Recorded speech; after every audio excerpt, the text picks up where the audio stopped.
আমরা তো বাঙালি, পিঠে তো খাবোই। তো ঘরে যে উপকরণ ছিল সেগুলো দিয়েই আজকে মালপোয়া বানিয়ে ফেললাম। ১ কাপ সুজি, ১ কাপ চালের গুঁড়ো, ২ কাপ ময়দা, সামান্য কিছুটা মৌরি, একটু পাটালি গুড় আর একটু চিনি। তো এই দিয়ে ভালো করে একদম একটা ব্যাটার তৈরি করে ফেললাম। আর মালপোয়ার ব্যাটারটা কিন্তু খুব ভালো করে ফ্যাটাতে হয়। তো দেখো কড়াইতে তেল বসিয়েছি। ১ম বারে তেলটা কিন্তু খুব ভালো গরম হয়নি। বুঝতে পারিনি দেওয়ার পরে পিঠেটা খুব ভালো হয়নি। তো ভাবলাম যে আরেকটা দিয়ে দেখি যে কেমন হয়েছে। তো চলো একটু তো সময় লাগবে, আর মালপোয়া ভাজতে কিন্তু অনেকটাই সময় লাগে। খুব সিম করে ভাজতে হয়। পরের বারেরটা দিলাম তো দেখলাম একদম গোল, গোল রসগোল্লার মতো ফুলেছে। তখনই ভাবলাম যাক আমার ব্যাটারটা কিন্তু একদম পুরোপুরি পারফেক্ট ভাবেই আমি মেখেছি। তো এইভাবেই আমি অনেকগুলো পিঠে বানিয়ে ফেললাম।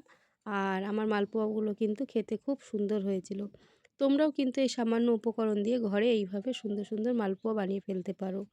তো কে, কে মালপোয়া খেতে পছন্দ করো?